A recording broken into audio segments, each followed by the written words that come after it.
رات کی تاریکی میں ایک شخص سجدوں میں گرا رہتا تھا اور اسی بستی کے کسی کونے میں اس کا بھائی گناہوں میں ڈوبا ہوا زندگی گزار رہا تھا۔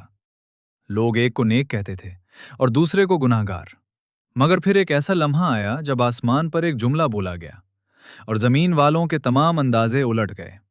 یہ بنی اسرائیل کے دو بھائیوں کا وہ واقعہ ہے جو انسان کو عبادت سے زیادہ عاجزی کا سبق دیتا ہے۔ بنی اسرائیل میں دو بھائی رہتے تھے۔ ایک اپنی عبادت، زہد اور نیکی کی وجہ سے مشہور تھا۔ وہ اکثر عبادت میں مصروف رہتا، لوگوں کو نصیحت کرتا اور گناہوں سے بچنے کی تلقین کرتا تھا۔ دوسرا بھائی اس کے بالکل برعکس تھا۔ وہ گناہوں میں مبتلا رہتا، لغزشیں کرتا اور دنیاوی خواہشات میں پڑا رہتا تھا۔ ہر بار جب نیک بھائی اسے دیکھتا، وہ نصیحت کرتا، اللہ سے ڈرو، اپنے اعمال درست کرو، اور گناہگار بھائی کبھی خاموش رہتا، کبھی نرمی سے کہتا، مجھے میرے رب کے ساتھ چھوڑ دو، کیا تم مجھ پر نگہبان بنا کر بھیجے گئے ہو؟ وقت گزرتا گیا۔ پھر ایک دن نیک بھائی نے اپنے گناہگار بھائی کو ایک اور گناہ میں مبتلا دیکھا۔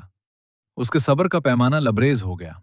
غصے اور نفرت میں اس نے وہ جملہ کہہ دیا جس نے اس کی برسوں کی عبادت کو خطرے میں ڈال دیا۔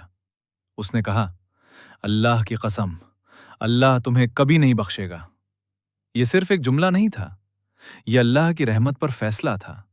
یہ ایک بندے کا اپنے رب کے اختیار میں مداخلت کرنا تھا۔ پھر اللہ تعالیٰ نے دونوں کو اپنے سامنے جمع کیا اور فرمایا، کون ہے وہ شخص جو میرے بارے میں قسم کھاتا ہے کہ میں فلاں کو نہیں بخشوں گا؟ پھر اللہ تعالیٰ نے فرمایا، میں نے اس گناہگار کو بخش دیا اور تیرے اعمال ضائع کر دیے۔ یہ روایت مستند احادیث میں موجود ہے، جن میں صحیح مسلم کی روایت خاص طور پر معروف ہے۔ یہ واقعہ صرف دو بھائیوں کی کہانی نہیں، یہ ہر اس انسان کے لیے تنبیہ ہے جو اپنی نیکیوں پر غرور کرنے لگتا ہے۔